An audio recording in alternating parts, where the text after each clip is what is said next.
Hello everyone and welcome to the basic deck guide for the Druid.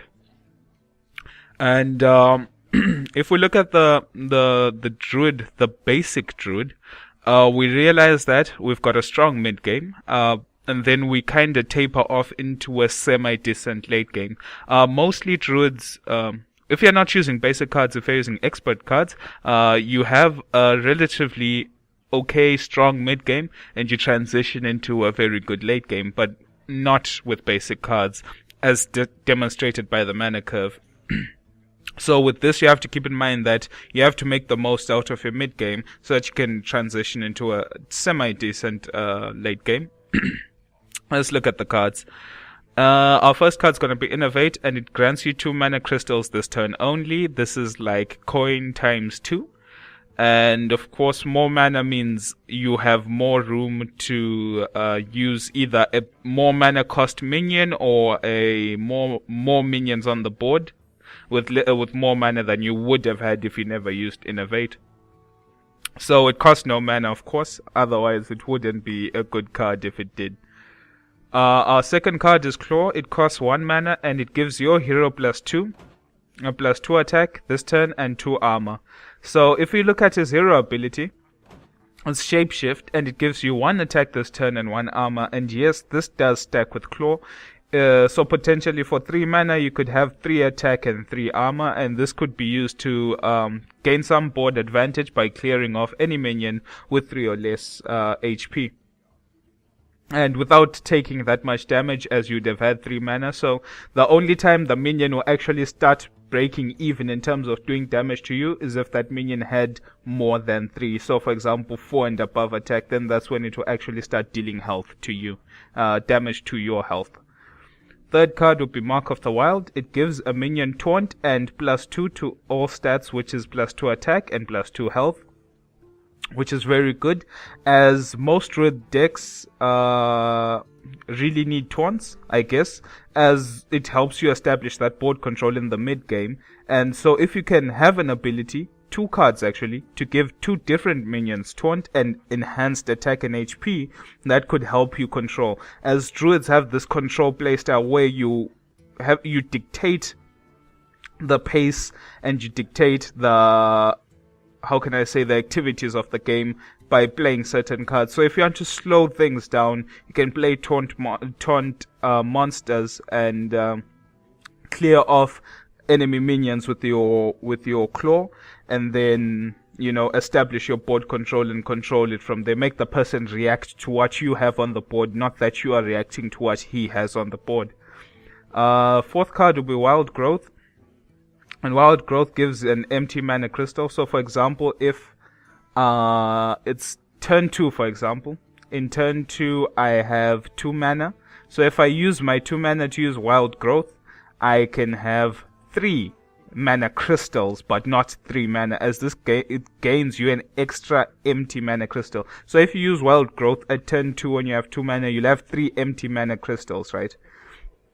And then you may ask yourself, why would I want to do that? So for example, if you used Innovate twice, you'd have 3 mana now all of a sudden in turn 2. So it wouldn't be advantageous to use it early, but I guess you could use it in turn 3. It would make much more sense, as in turn 3 you'll have 3 mana, you use this, you're down to 1 mana, but you have 4 mana crystals in total, with 1 that's actually still got mana in it.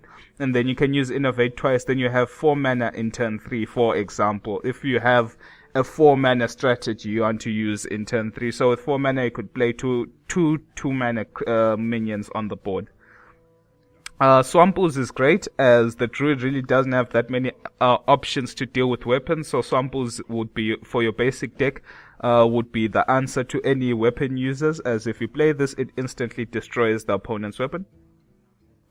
Novice Engineer again, like I said, this card was nerfed, but draw power is very strong, as the more cards you have in your hand, the more options you have as the Druid, for example, to deal with whatever your opponent is having on the board. So it's still a good card. It's still a good card in the sense that you're getting another card, and that's another card your enemy player has to clear off the board either way. But feel free to try experiment with other cards. If you feel that draw power is not what you want in this game, then you could replace your Novice Engineer for something else that costs 2 mana as well, and then you can make that card work. So as long as you make the trade efficient, in my point of view, it's better you do it, you know, if you have a better idea.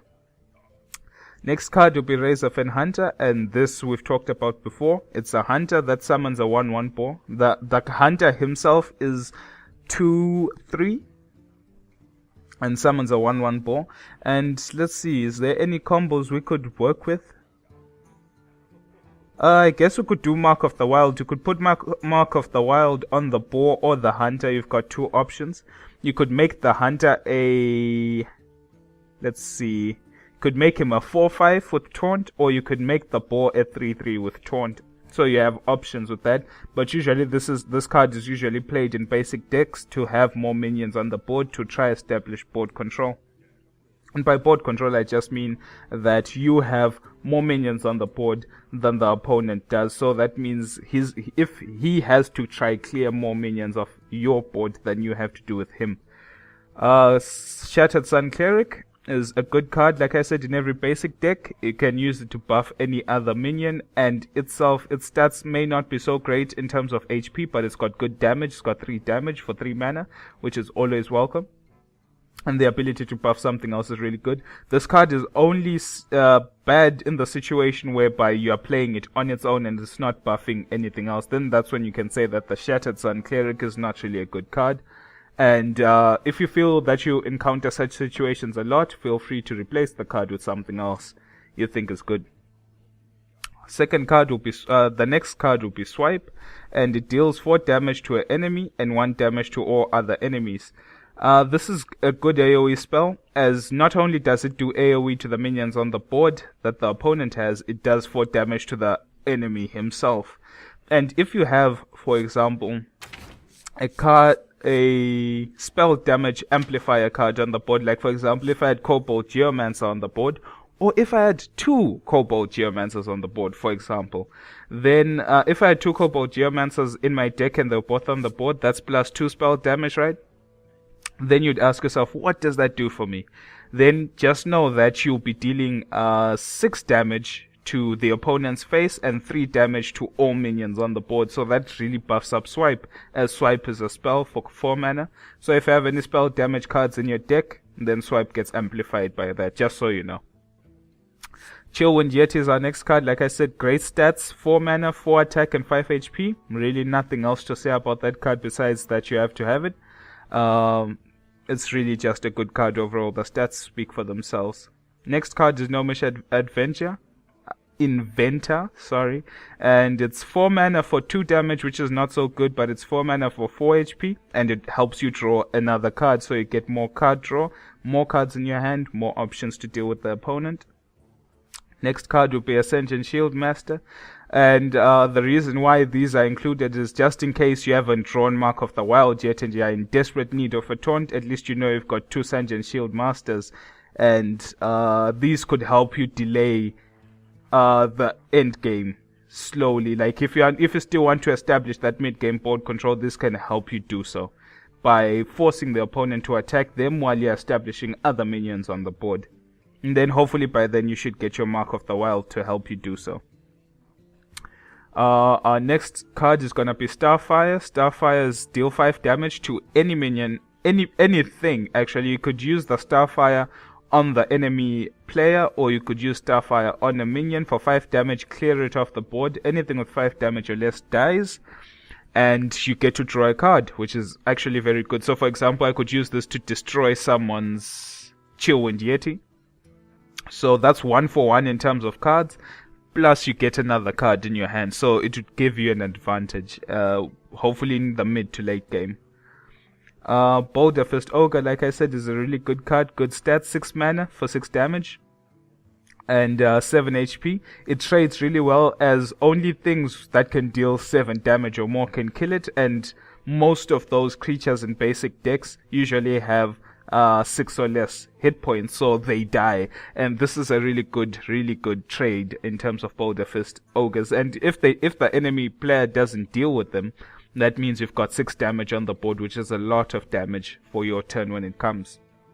Last card is going to be the Ironbark Protector, and it's 8 mana, and it will give you a 8/8 with Taunt, which is really, really good. Like I said, most Druids want to control you, and they use Taunt cards to do so.